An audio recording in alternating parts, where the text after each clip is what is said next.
If someone wants to build their own membership, what are the simplest ways that someone can just kind of get started to see if there's even interest from the audience? Well, I would say the first step is to talk to them. Put out an Instagram poll or question saying, would you be excited about a membership? If everybody says yes, maybe you can take it a step further and be like, would you like to have one extra video a week? And kind of gather that information from your audience first. And then from there, it's starting small. So make it manageable in a way that you can keep up with your membership, keep your audience happy, and also keep them engaged. Like once a month newsletter if you're a writer, or a once a month extra podcast, or just bonus pieces of every podcast that you put out.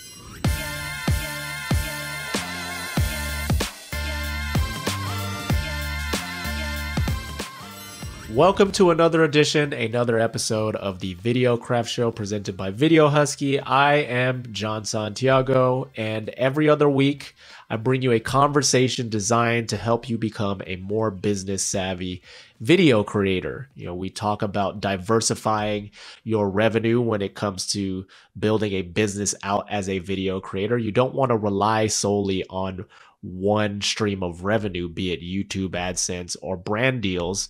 You want to have multiple streams of revenue. You want to have brand deals. You want to have maybe a digital product or a physical product. And maybe you can also explore the idea of having a membership program. And in this episode, I talk with someone who can help you jumpstart your own membership program if you've never done so before. Jen Matichuk oversees strategic partnerships over at Memberful, a software platform that is designed to help creators sell memberships to their audiences. It was started in 2013, and 5 years later in 2018, it was actually acquired by Patreon, who is obviously the biggest name in the membership space. Now, in her role at Memberful, Jen educates and assists creators on how to best grow their businesses using the membership platform by Memberful.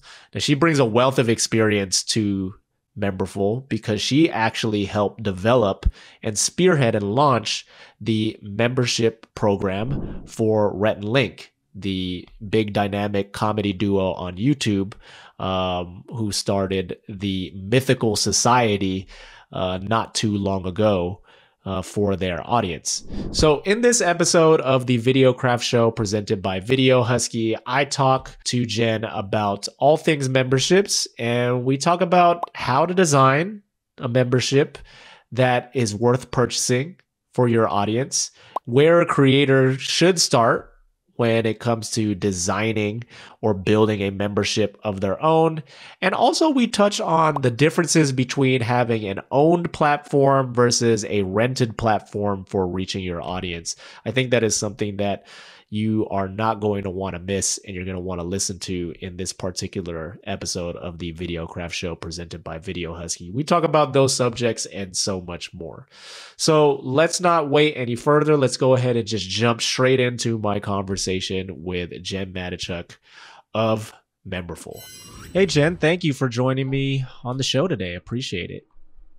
Thank you for having me. This is fun to do. I am excited to have you on because you and I actually had both attended TravelCon, and I didn't actually get a chance to meet you there, but I did see your presentation, your keynote speech, or keynote talk about memberships, and I was just very intrigued by that and thought, this would be really great to just connect with her and then potentially have her on the podcast if she's down to come on. And so that's what we're going to talk about today, which I think is going to be a good conversation. Absolutely. I'm excited to chat more about it since we didn't get to chat at TravelCon. Yeah. But before we do that, usually how these conversations usually go is I kind of like to deep dive into just the origins of the person that I'm interviewing. And so with you, the one thing that kept coming to mind, especially after the conversation that we had a couple weeks ago, we talked on Zoom before this, was just hockey. And that's something because I remember joking with you. I said, oh, since you work remotely, maybe you could come here to Tulsa, the Tulsa remote program and whatnot. And you were like, I don't know if they have a hockey team out there for me to play on. But I'm just kind of curious, like where, your history with the game and even just how some of the lessons you learned playing hockey maybe translate to what you're doing today in your career. Yeah, I mean, I grew up playing hockey. It's in my blood. My dad played growing up. He was always kind of the rough and tumble D man because he's smaller, but Husky. And I took some of that. But yeah, I've played. I started skating when I was 2, and I've played my entire life. It was kind of my number one thing. It's what I basically went to college for. I'm wearing an Oilers hat right now, which is my hometown team because we're in the playoffs right now. That's right. And so it's just always been there. It's just kind of been my thing, a very defining piece of me, and I like that piece of me. But in terms of how it translates and the things I've learned from hockey and how I can apply it to work now or memberships even now, I think the number one thing that I always draw on is it's a team sport, and you kind of have to work together to achieve what you need to achieve. And that goes with anything that you're doing in life. Because if you're trying to do something alone, you're probably not going to get super far. You need at least one person, 2 people, a team around you. So I think that that's probably the biggest thing that translates over. And then in terms of like the lessons I've learned, it's being able to communicate in the really hard times. So when you're losing a lot or not playing well, or somebody on the team is doing something that really bothers you, you have to figure out how to speak to them in a way that doesn't ruin the dynamic of the team and also gets your point across to, make things better. And you also have to learn how to take that criticism too. Yeah. So there's a lot of life lessons in the game of hockey, in any team sport, really. Yeah, I mean, sports, there's a lot in sports that can translate over into just real life in terms of dealing and cooperating with people. And what you're saying there about understanding that you can't, it's better to embrace having some company along the way rather than trying to forge a path alone. I think that's something that maybe most people going into a life or a lifestyle as a creator, they may not really be aware of, because oftentimes what you end up seeing is like just the singular person, especially if you're just a solo creator, the singular person on camera or the singular person who is interviewing or hosting the podcast or on the Instagram feed. But I mean, we'll talk about this. I mean, you before working with Memberful, I mean, you worked with some of the biggest YouTubers in the world. But there was a team behind that to make that a success. Yeah. I think that's a really great point. These creators are often, their face is the forefront, and maybe somebody who's an aspiring creator doesn't necessarily see what's going on behind the scenes and how these folks are getting to where they're at. For the most part, the most successful creators are working with a team, or they've built their way up to work with a team. Maybe when you first start, you don't have a ton of support and you kind of have to juggle a lot. But as you grow, having that support system is always recommended, I guess, in order to keep growing and to make sure that you're able to do what you can do best. So, if we relate it back to even membership, you think about these folks, they want to create content for the most part. That's a lot of the people that I'm working with. They want to create content, whether it's podcasts or videos or, written word, whatever. They get to a point where maybe the pandemic rolls around and they're not getting as many brand deals and they don't have as much money to work with. They want to create content, but now they have to, have all their time dedicated to figuring out their finances and figuring out other things where they can't create. And that's what they want to do.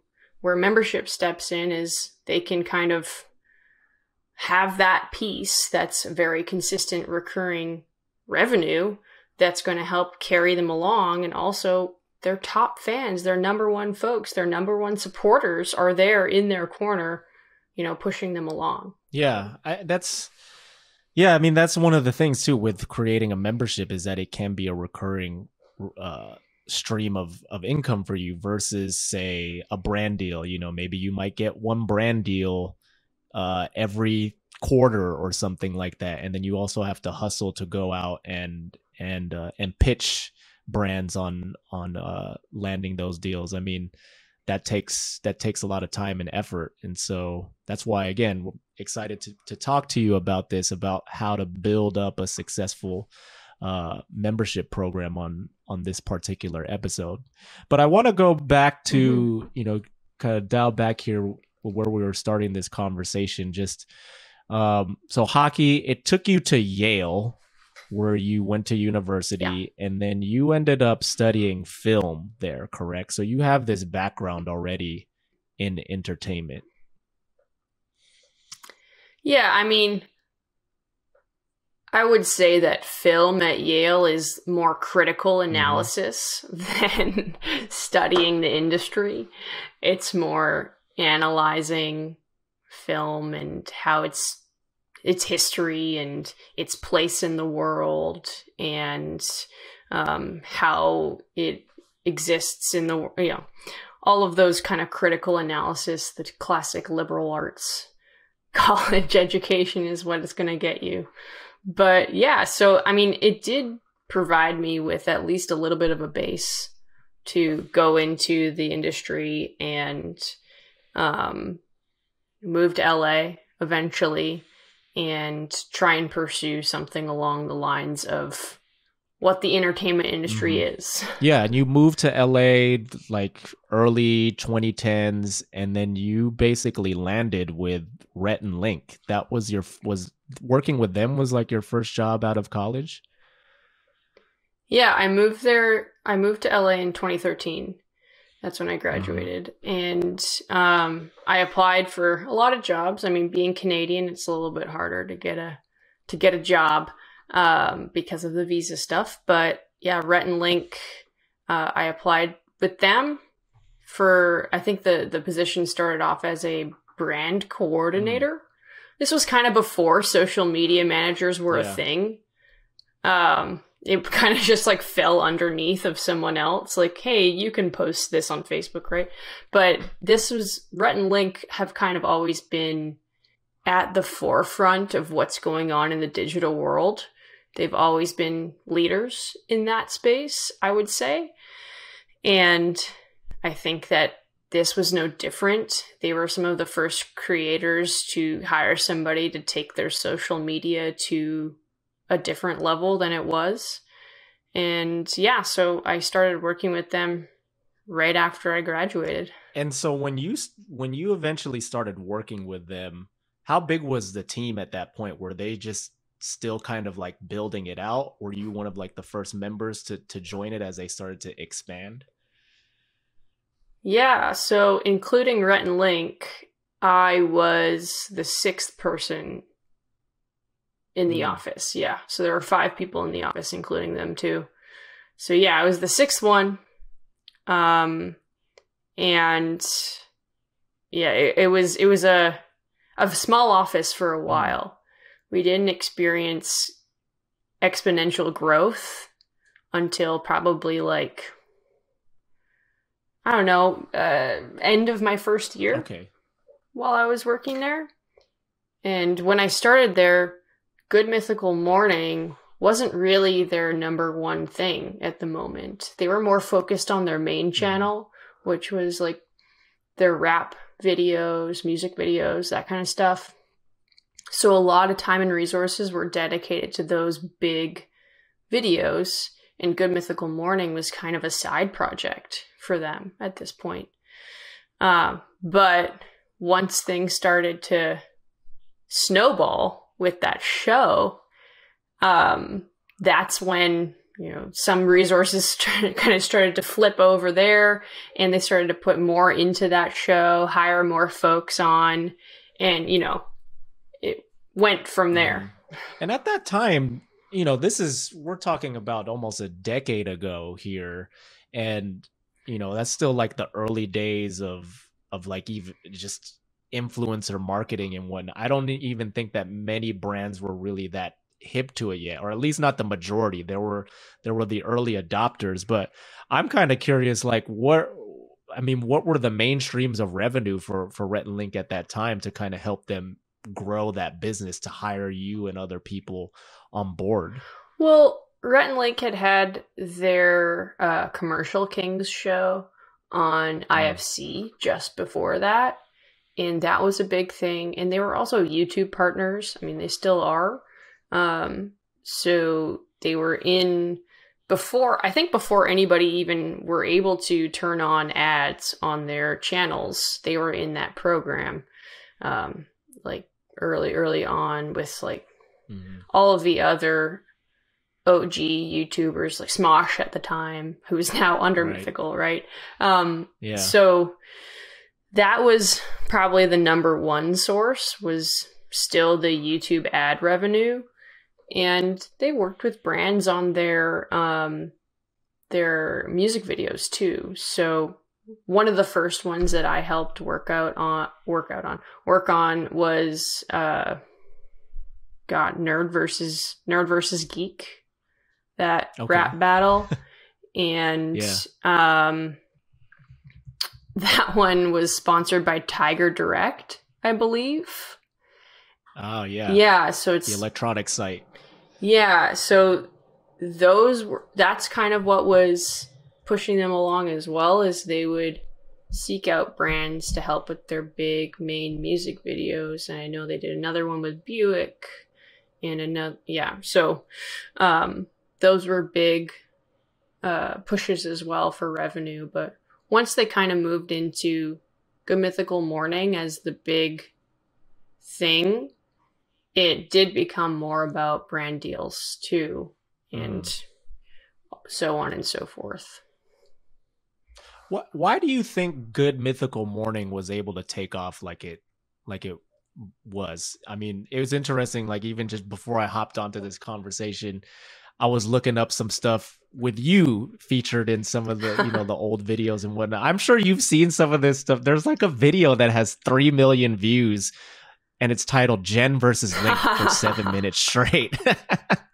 And it's you just like kind of going with some like funny edits and whatnot of you going back and forth with Link on stuff. But I mean, because you were a part of that as well as like an on-camera personality. So I'm just kind of curious what you thought led to this show really taking off. I think it was consistency. They were consistently putting out a great product Monday through Friday. Their fans knew when to expect it, and they knew what they were going to get, and they appreciated the bond between Rhett and Link, because that is not a common thing that is surfaced across the internet, especially at that time. Two best friends, both very funny, both riffing off of each other super well, and putting out really quality content. Rhett and Link have always cared a lot about the final product, and I think their dedication to putting that out is really what helped push that there. They're perfectionists. that Link was always helping in the edits up until we told him he could no longer help. So they want to make sure that what they're putting out there is as best as it can be. And that dedication paired with the consistency, paired with the actual content, it's good content, it's funny content, it's engaging, was a recipe for success for them. So. Got it. So from your time working there, what would you say are some of the biggest takeaways or learnings that you gained from working with Rhett and Link and the whole team there? Well, I mean, I kind of already knew this going in, but it takes a village to create something along those lines. You learn even more so, especially in their recent seasons, that everybody has a role and everybody has to fulfill their duties in order for things to go off without a hitch, and that everybody has to work together to create that. And it kind of mimics hockey in a way. A production can mimic that, and that's exactly what it is. And I think that the number two thing is that I've always been a person that I really want to get something done, and if I want to get something done, I want to just get it done and I won't polish it. But I had to learn that you need to kind of come back and review what you've done and make it better, because it can always be a little bit better. And I learned that definitely from being there, because like I said, they're so interested in getting their content to the highest level it can possibly be. And so now that's kind of like ingrained in my mind, is I want to make sure that I'm following that example. So is that a matter of going back and looking at the stuff that you've published or posted, and then with the next project you make, kind of taking away what you could have done better with the previous project and applying it to the next project? Yeah, absolutely. That's a huge part of it. I mean, number one, you got to put content out. So put as much of it out as you possibly can, and then take a step back and you review it and you see, okay, this didn't do well because of this, or I didn't like how this turned out, so next time I'm going to do X. And I'm going to, check in with the audience and see what the comments are saying and see if anybody's asking for more of this or less of this. And obviously don't let the comments drive every single thing you're doing, but, making sure that you're just keeping it in the back of your mind when you're creating content the next time around, and reviewing your analytics. I think that that's a really big thing that I try and preach right now with Memberful, is I want to make sure that people are taking their data and using it, because it's so useful and it's so actionable, and you can take a lot of it and put it against the other pieces of data and find some really useful information that you can use in how you're promoting things and in how you're creating things. So tell me, as we start to shift the conversation into a discussion about memberships and building out something, basically a product that a creator's audience would purchase and be interested in. You're talking about metrics here. What are some metrics that creators should be paying attention to? And then what are some of the metrics that they probably shouldn't put so much of a premium on when it comes to figuring out and optimizing their content for an audience's interest? Yeah, I mean, it depends on what kind of content you're creating. I would say that's probably the number one. And what people should creators should definitely be thinking about is, you shouldn't look at the nitty-gritty day to day. You should be looking at the bigger time periods, the trends month over month, and analyzing that. So when you're just creating content if you're looking at your subscriber count every single day and it's going like this, that is very discouraging and not helpful. What's it doing for you? But if you're looking at your subscriber count, like you've been going at it for a few years, year over year over year, and you are growing, you're progressing, and you're putting out consistent content, that's positive. That's something that you should be latching onto as a thing that is helping you. But then the next step that you need to take is, how do I make that growth bigger year over year? And what steps can I take each month in order to, next June, my subscriber growth is 2 times what it was from last June to this June, or something along those lines.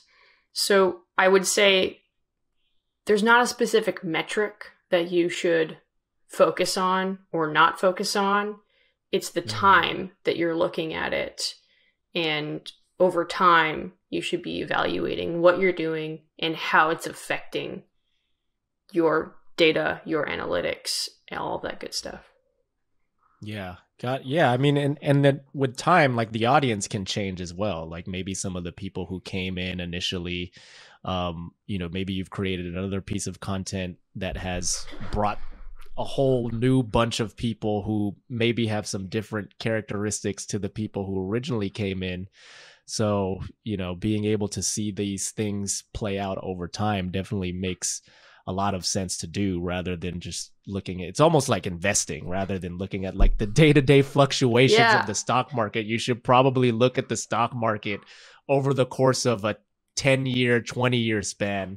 And the same thing for creators is that's how they should be, looking at things. I guess too, especially if you're a smaller creator, it makes sense to, focus initially on those things that matter, to post consistently, create content on a regular basis so that you can set expectations with an audience, and then eventually grow that audience to a point where now you have more data coming in that you can analyze. Yeah. And I would also say, if you're a smaller creator and you have a bit of an audience, those are your one true fans, those are the people that you should be talking to about the content that you're putting out, because they're already there. They're listening, they're watching, they're consuming.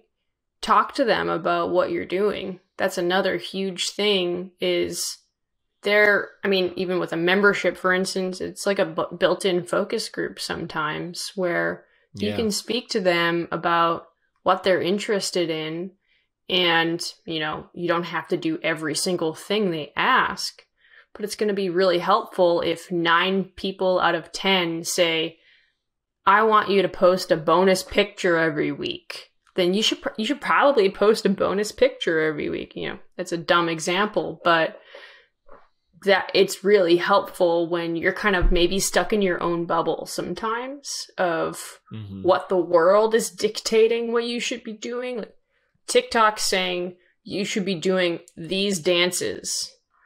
Well, sure, you talk about the investments. That's a short-term gain.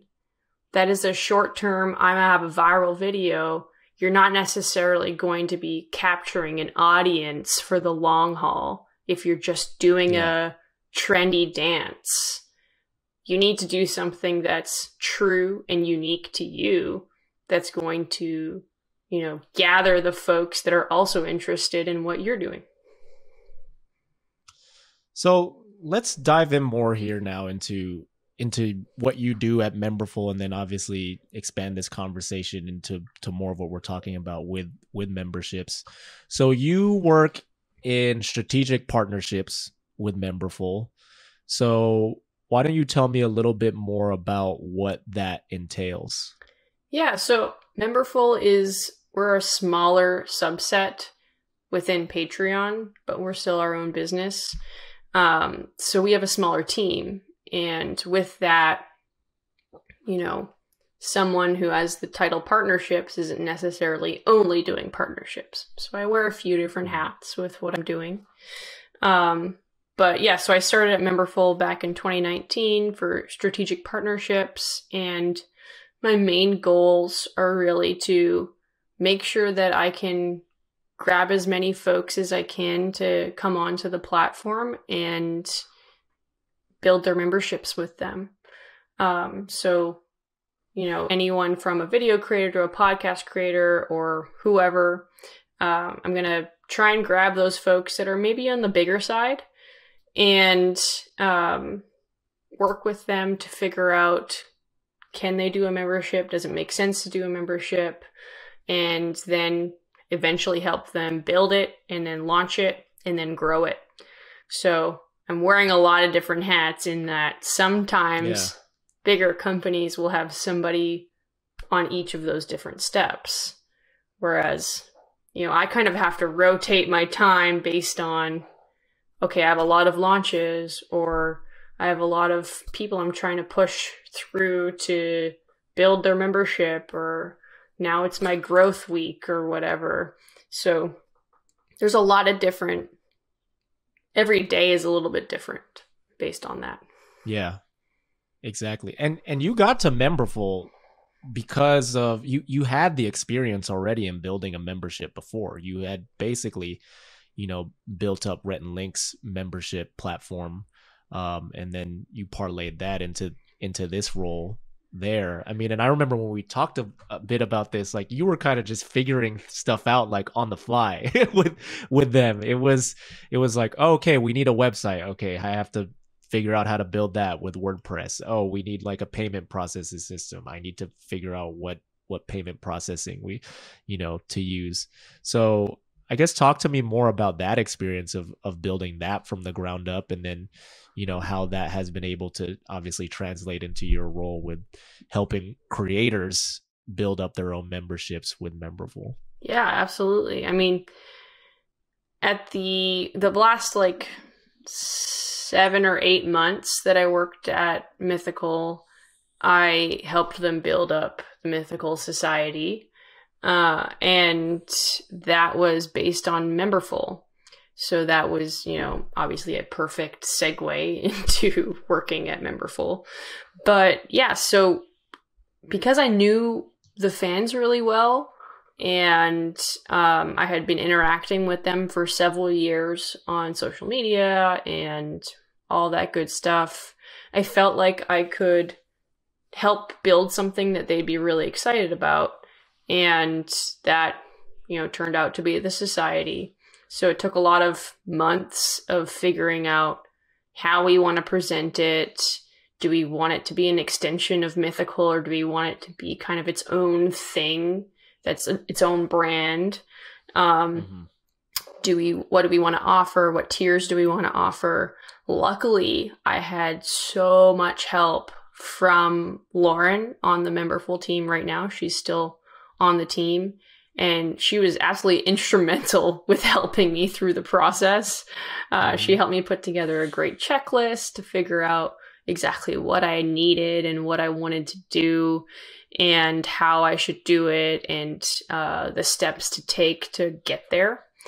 And without her, I would have been a little bit lost, to be honest. And that's kind of why I took on the role that I took on at Memberful, is because for these bigger creators like Mythical who want to do a lot with their membership, there are a few more steps that are going to need to be taken to build that out. And it could be, you know, a little bit confusing without sort of that guidance or somebody to like hold their hand along the way, as Lauren held my hand along the way. But yeah. It was an experience, I will say. I learned a lot. I had never built a website on WordPress before. I built a website at all. I had never built up a membership program before, but I did months of research to get to where I was, and I had Lauren's help. There you go. There's that teamwork aspect coming into play. Exactly. So yeah, so for anybody out there, obviously, like if you need help and you want to go and get started with building your membership, Jen is going to be the person to reach out to. Obviously, you know, we'll obviously include ways that you can contact her in the show notes. But so let's talk about getting started. If someone wants to build their own membership, I mean, because it can be overwhelming because you're trying to you're building a product, right? Like you're trying to figure out what are the features of this membership? What am I going to give as a part of this package that I'm selling to my audience? I mean, what are the simplest ways that someone can just kind of get started, and maybe just kind of get something out there to see if there's even interest from the audience to get support from a membership product? Well, I would say the first step is, and if this is the relationship you have with your audience, is to talk to them, is to, if you're big on Instagram, put out an Instagram poll or question saying, would you be excited about a membership? Yes or no, or whatever. And just kind of gather that information first and take that to kind of power, the rest of your decisions. So if everybody says yes, maybe you can take it a step further and be like, would you like to have one extra video a week? Or would you like to have an extra podcast a month or something like that? And kind of gather that information from your audience first. And then you can take that as hard data that, okay, I'm not going to fail immediately if I try and launch this membership. And that adds a little bit of confidence to what you're doing too. And then from there, it's starting small, really starting small. If you have a decent audience and you don't have a huge team around you, like for instance, Mythical has a bunch of folks working for them, and they could dedicate somebody to build out an entire membership for them. You probably, not a lot of people have that luxury. So you're probably, as a creator, doing part of it yourself. So make it manageable in a way that you can keep up with your membership, keep your audience happy, and also keep them engaged. So start with something small, like a once a month newsletter if you're a writer, or a once a month extra podcast, or just bonus pieces of every podcast that you put out. Something along those lines. What would you say have been, I mean, in terms of your interactions with creators, some of their fears around starting a membership? Like what kind of keeps them like, on the ledge before taking that leap to actually do it and start a membership program for their audience? I would say the number one thing is, I don't know if I can ask my audience for money. That's always a big one. And I would say it's more from video creators that I would hear that from, because YouTube is traditionally free. It's free content, and no one's paying for that. So it appears. So it appears, right? Like, because we're still paying with our attention to the ads. Exactly. That end up being run. Yeah, that's true. Yeah. But you're not putting a credit card down for it. So they fear that maybe they'll face backlash from their audience if they launch a membership and ask for money, or their audience doesn't care and they're just going to fail because their audience doesn't want more from them. So those are probably the two bigger ones that I'm seeing. And, maybe sometimes it is valid. Somebody has built up a TikTok audience based off of one viral video, and they have 200,000 people following them now, and all they do is do dances. I don't know that that's necessarily going to translate to them wanting to see more dances, behind the scenes dances for money, Yeah. So there are different levels to it. And I'm not saying that that's all that TikTok is. Obviously, there's some amazing creators on there, like blown away by some creators on there. And, maybe they took that viral video and they turned it into something incredible. and have been creating amazing content since. So I don't even remember what your question was, but we were talking. Well, that happens. That's what's great about the podcast format, Jen, is that we can go on these like meandering thought tangents and whatnot. But we were talking about just some of the fears that come into play with somebody who doesn't, may be on the fence about going into creating a membership program. And what you talked about, like, that is something I think that does resonate with a lot of people. It's just that there is this assumption, and it's the problem of having advertising baked into our content consumption habits, like going back to watching things on television. You just assume that TV is free, even if you don't have cable, if you have like the basic network channels, but it's still not free. Like as I was pointing out, there's still somebody paying that bill. And there's just, and there you do have that, right? There are some people out there who consume content that just assume, like, why are you charging for this? Like, I deserve to get this for free. But it's a matter too of convincing them. You're not trying to, I imagine you have these conversations with creators and that you're trying to convince them, look, you're not trying to get everyone in your audience. If you have an audience of 1 million people, hey, it's awesome if like 5% of them convert. That's the ideal. That would be 5%. What, like that's like 5,000 people, right? And if 5,000 people are paying you $10 a month, you're making like 50 grand a month. Yeah, it's pretty solid. That's a lot. That's a lot of money. Yep. Yeah, I mean, it's tough to see people get nervous about that side of things because it's a confidence thing a little bit. They aren't secure in how they're feeling about putting their content out there. They maybe will do a membership, but they'll price it at $1. But that's kind of undervaluing what you're putting out there. If you're spending your time and effort to create something that you're proud of and you undervalue it, your audience is going to continue to undervalue it too.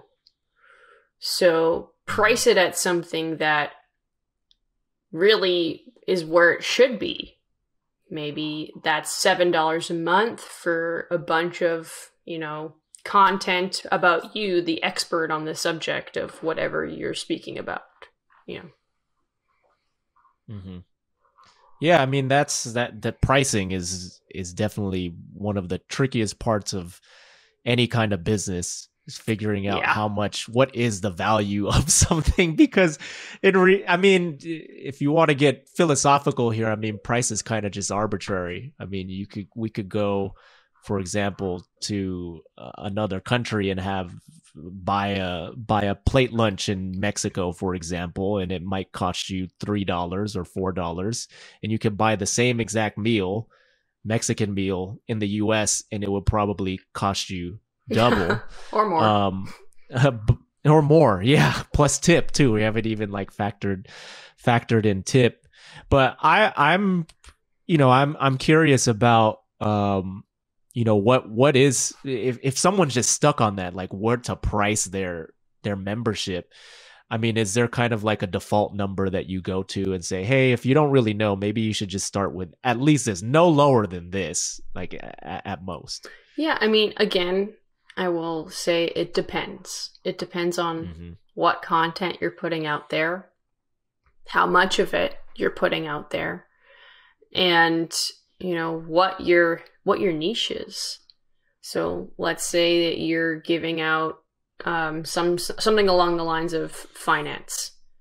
Finance traditionally has much higher returns on what they're doing because people are willing to pay a little bit more to learn a little bit more to make a little bit more. So maybe they could price a little bit higher than the average. Whereas, we're talking about video creators, sometimes theirs are the lowest price, even though theirs might be the hardest thing to produce. And that's because of comparing themselves to Disney Plus or Netflix or whatever. They're like, well, I don't have nearly as much of that content, and theirs is priced lower than what I thought I was going to price at. So are people going to come and look at my membership and be like, $7, Disney Plus is only $6.99. Like, this is garbage. Well, you have your own fan base that is valuing your content that you're putting out there. So, I mean, to answer your question about where I tell people to generally put their price at, if you are offering one or two things and these things are coming out maybe once or twice a month and you have a decently loyal fan base, but you still feel nervous about it, I would say don't price any lower than $5 a month. Mm-hmm. Don't do that. I'm often trying to recommend people go $7 a month because that return is so much greater, even with the $2 difference.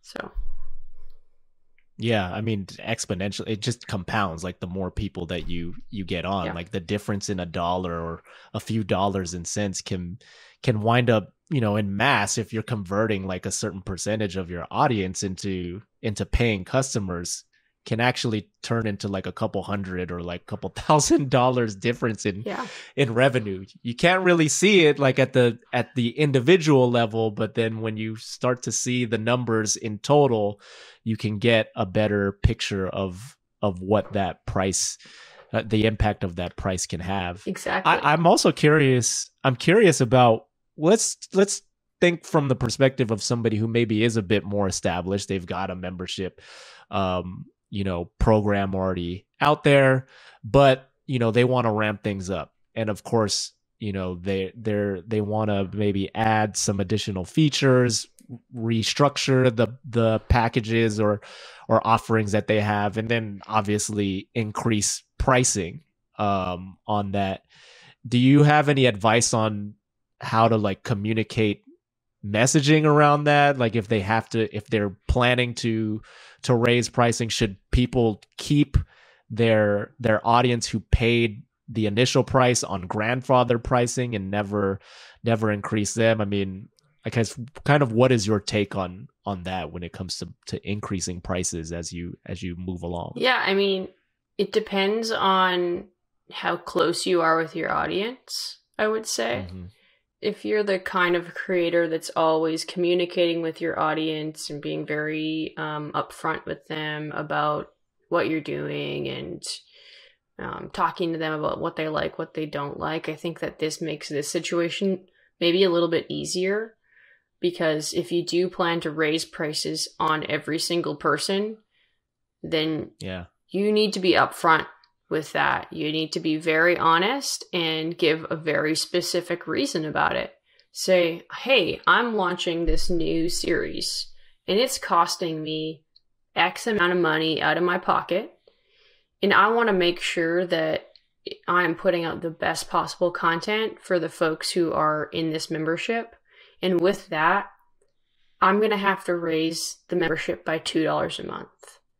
So I completely understand if that isn't something you can do, but in my current state, that's what I need to do in order to continue to produce really awesome content and keep the value of this membership at the level that it's at.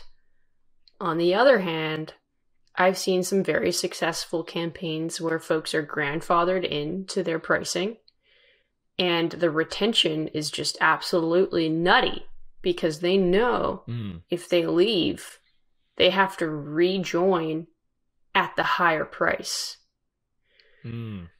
So there are some benefits to keeping folks at the grandfather level, but there are also benefits to, if you feel very close with your audience and you feel like they're very loyal to you, moving them up could, really kick you off into a higher gear of money. Yeah. And I like what you said there too, just about being honest with them, understanding too that, hey, this might not be for you anymore. At where the entry point that you came in at, we were at $5, now we're increasing to $7, or maybe we're going up to $8. And obviously the yearly cost of that goes up. It just might not be something that you can support, and not being afraid to, unfortunately, lose some subscribers. But I think people appreciate that when you're being honest, and also essentially presenting them with like a value proposition of like, this is why I'm raising the price. It's not just to nickel and dime you, it's actually to help create a better product. Exactly. And what I will also say is that if you're telling these people that you're doing this and they're excited about it, they're excited about the future content that you're going to create, they're probably more likely to share about what you're doing too, because you are being honest, you are being upfront.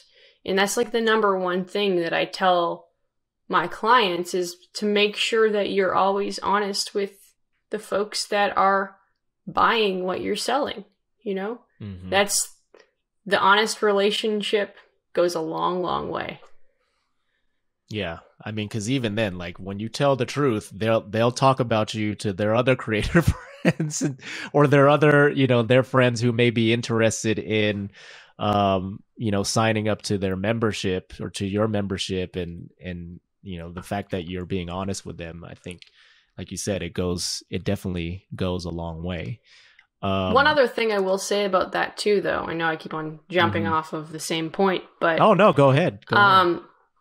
What I've seen some folks do really well is within the honesty, they're saying, okay, if you really cannot afford this, or you're a student or whatever, reach out to me here and let's talk about it.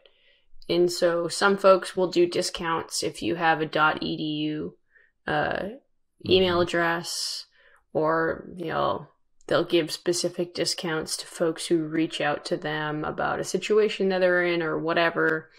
Some creators are very lenient and help people out and want to make sure that everybody in their community can be a part of it if they want to be. Yeah. No, I've seen that too. I've seen people, there are other membership supported podcasts and content that I've consumed in the past, where they'll have like a disclaimer on their website saying, hey, if this doesn't work for you, send me an email personally, explain why like you can't afford this, and we'll see what we can do. Yeah. And that takes some legwork on the audience members side, but to get something, you got to give something. So that makes a whole lot of sense to try and approach it from that angle. Yeah.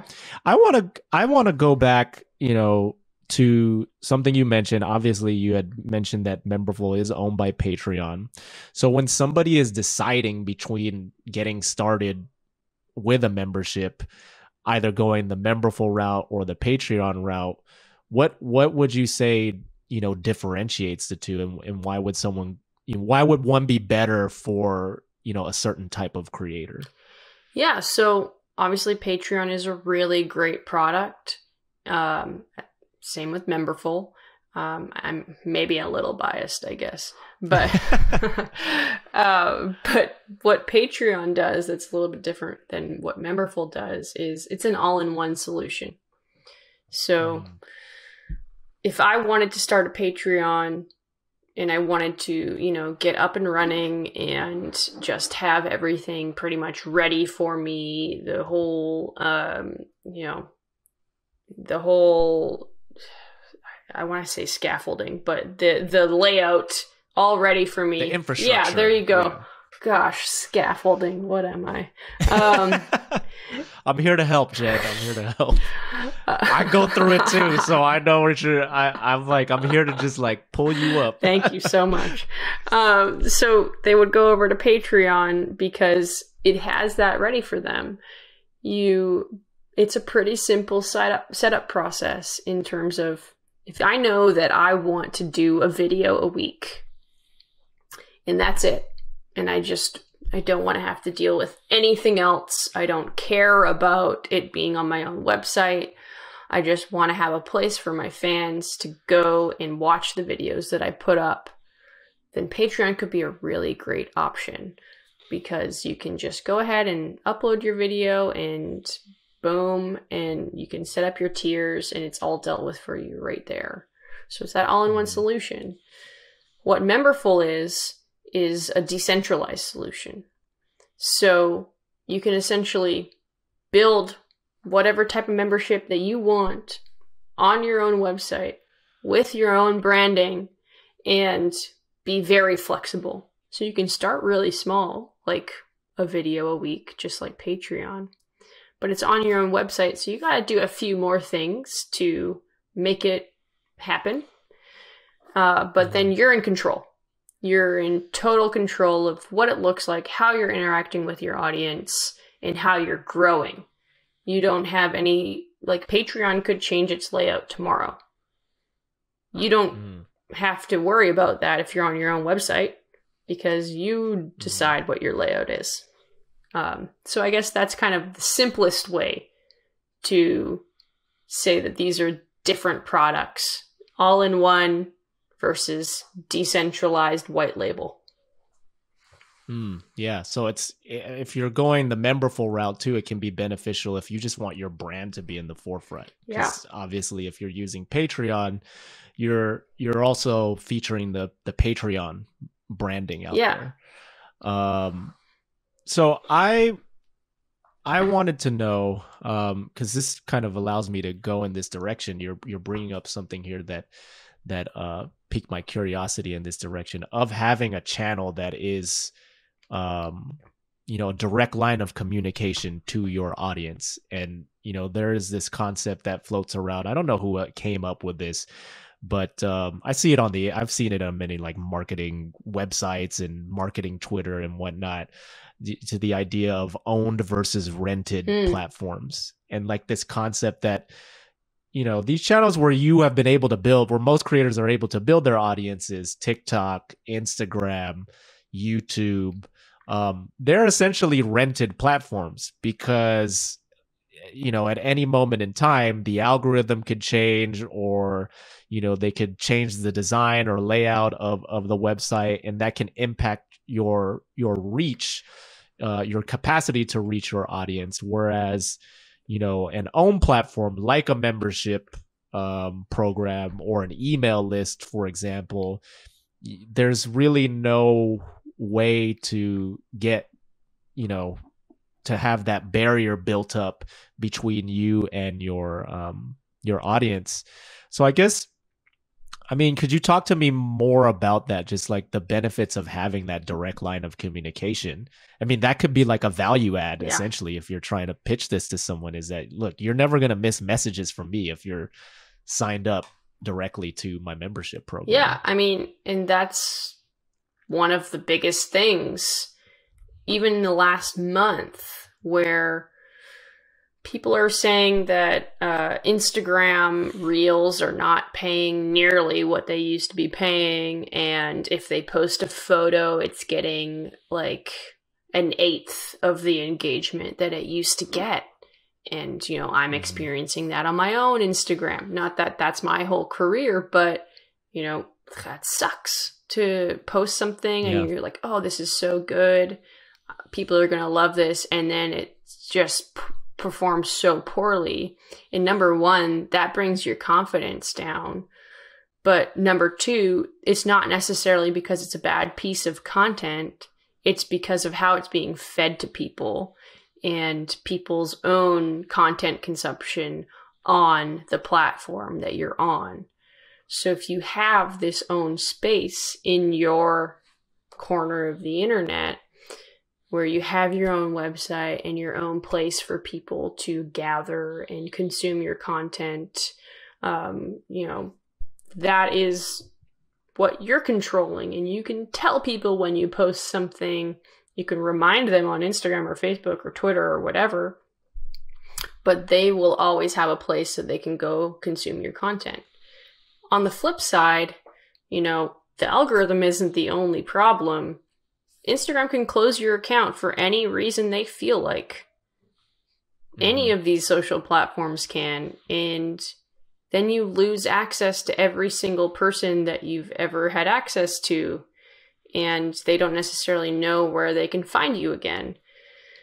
And that is terrifying, especially for folks who are building their entire careers on these places, because in a snap, that can all be gone and you have no control over that. So if you bring it over to a place where you do have that control, you do have that direct line of communication, you're not going to lose that, or you're not going to lose it anywhere near as easily. Mm-hmm. Yeah. Yeah, no, that definitely makes a lot of sense. It's just, you just don't know at times with these platforms, as powerful as they are to help you, to enable you and empower you to reach people that you would have never been able to reach before the internet. They also have the power to totally take that away from you at a moment's notice. So it can definitely be, a valuable thing to have these own platforms built up where you can have that direct channel, that direct level of communication, line of communication, I should say, to your audience. I want to ask you, as we, get closer to wrapping up this conversation, where do you think memberships, how do you think memberships are going to grow and evolve in like the next several years, right? I mean, there is a lot that out there that is like vying for our attention, right? Like as you mentioned, we do have other subscription services out there in terms of content, but a creator shouldn't necessarily worry so much about that being their competition. But, membership is really proving to be a effective way and a sustainable way to kind of build a foundation for, your creator business, because of that capacity and ability to generate regular recurring revenue. So I guess where do you see membership kind of going in the next several years? I mean, we're kind of already on a path of transition right now, with the last couple of years introducing NFTs, introducing I guess it's not even an intro, or NFTs becoming popular, and cryptocurrencies and creator coins. It's kind of turning the memberships that I'm helping to build into traditional memberships, which is an interesting change when memberships still feel like such a new thing for a lot of creators, and it's still such a buy-in. But I think that with the introductions of NFTs and creator coins, it's making the actual memberships that we're building on Patreon, Memberful, anywhere else that hosts memberships, to be more, I guess, accepted, more common. Creators can now make a membership with the I guess support of the world kind of being behind it now, where you can buy into something and support something and be a part of something. Obviously, it's a little bit different than crypto and coins and all of that, but it's just going to keep expanding. It's just going to keep growing, and things are going to keep catapulting it to where it might eventually be. How traditional movie studios are, they're still going to exist. I think they're always going to exist, but streaming services are becoming the next generation studio. So what's the next step for that too? And it's just, I don't know what's going to happen. I'm excited. I think that the move into membership is becoming more and more apparent, especially with the pandemic. People realizing that they need to have that space. They need to have their fans in a place where they can still access them in case something happens. So, I don't know. I'm excited. Yeah, I think there is a lot to be excited about. And again, with the membership, I think the thing with me that's really exciting is just the fact that you can build a recurring stream of revenue for yourself, because that's often like what we started this conversation. That's just one of the hardest things about being a creator, is that, if all of a sudden, we're like, for example, right now, we're possibly heading into a recession and advertising and marketing budgets cut in half, and they're not out there, spending money to acquire customers, and your whole business as a creator is based on brand deals, then you might be entering, a brand deal winter for yourself. But if you've created something that is valuable enough to your audience, and your audience obviously likes you, and it's you're not asking a lot. I mean, people think about, again, the whole like concept or idea of worrying about whether or not someone's going to buy your membership versus a Disney Plus subscription or a Netflix subscription. I don't even think people make that calculation between, purchasing a latte at Starbucks. Like you could not purchase a daily latte at Starbucks for like $5 and then pay for a subscription instead. Like it's just a whole different calculus. So, I mean, I think it's really cool with where things are headed, and it's interesting. I'm sure we'll be able to, I hope we can have another conversation at some point to see where things are at, several years down the line. Yeah. I mean, I think that the latte comparison, it's short-term satisfaction versus long-term gains, I guess. People are purchasing and getting immediately, and maybe with a membership program, they're not getting immediately, and they don't know what to expect. So there's that difference too. Exactly. And I think if anybody out there, I mean, just put something out there. You'd be surprised. I imagine you find that to be the case too with some of these creators who are launching something for the first time, is that they're quite surprised of the amount of people who are willing to pay for a subscription, even with like very minimal offerings, right? Yeah. Like that happens to be the case a lot of times. It does. And, people want to have a membership that's uber successful, and, you should define your level of success based on the time that you're committing to it. And maybe your membership is not going to be your main source of revenue, but it's just a piece of your revenue. You're diversifying. You're getting away from just having brand deals as the only place that you're getting money from. And now you have brand deals and membership and, whatever else. And that's another way that you can look at it. You don't have to live off of your membership revenue, but it's also a place that you could really, really grow it. Like really grow it. Very cool.